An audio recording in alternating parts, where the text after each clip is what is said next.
you very much, and it is really fantastic to see so many people and to see people in person. We've done so many Zoom versions of these meetings. It's really, really fantastic to see you as I look around the room. So many distinguished people, so many members of my front bench, so many learned people from across the various areas. And Ambassador, you're very, very welcome. It's really fantastic to see you here, and I'm much looking forward to hearing your remarks. Have the chance to have those conversations with you. And I should say welcome to all ambassadors, because we've got a lot of ambassadors in the room, and thank you to each and every one of you for making the time to be with us this afternoon. I know how busy you are, but the fact that you've come for this, the first time we've been able to get together in 2 years, really means a huge, huge amount to us. Obviously, we gather here in the spirit of getting together to exchange views, exchange views on what's been going on, but we are under a cloud in relation to Ukraine and the developments there, particularly in the last few weeks.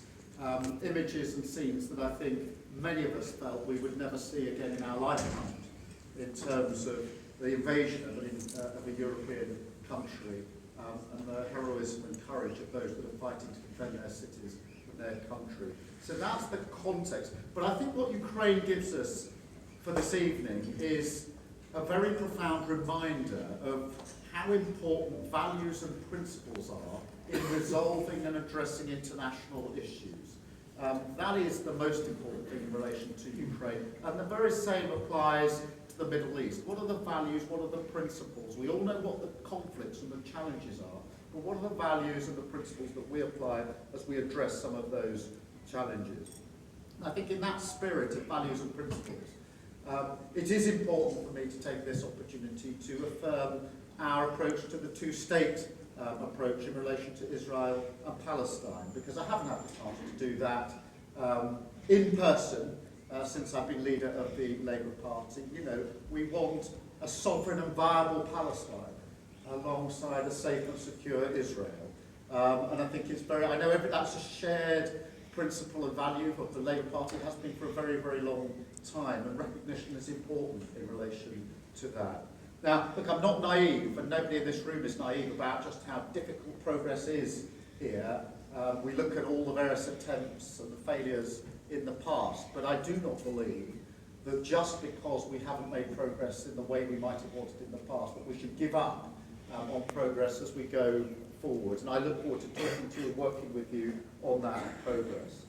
Obviously, underpinning that are some really important principles that we need to be very clear about, like, for example, ending forced evictions in East Jerusalem. We need to be clear about that.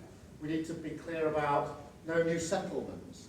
And for me, particularly coming to this place, now a politician, but before that, an international lawyer, a human rights lawyer, we need to adhere to international law and to human rights in all of our approaches to the various conflicts that we have to address. And it goes without saying that humanitarian aid and access should be across the whole of Palestine, something that we need to fight for. And again, something that shouldn't need saying, the utmost respect for sacred places.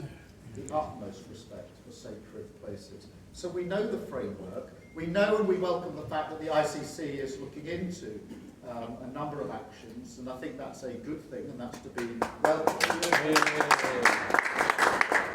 But I go really to where others have gone in the past in relation to these challenges, and that is that sometimes the gaps seem profound between the various positions that people take.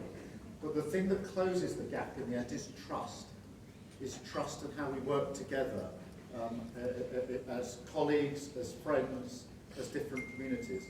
And one of the things I'm most determined about for an incoming Labour government, and we do want an incoming Labour government, but the next opportunity is to restore that trust internationally so that the UK can play its proper part, and it does have a historic role here, its proper part in restoring that trust and hoping that restoring that trust will help bridge the gaps that there are between the various positions so that we can move forward and make the progress that so far has not been made. So for me, it's a wonderful opportunity to see you all. It's a wonderful opportunity to have the chance to set out the principles and values, but also the aspiration that we will rebuild that trust. We will ensure that the UK can play its proper part under a Labour government in resolving the very many issues that we will all discuss this evening.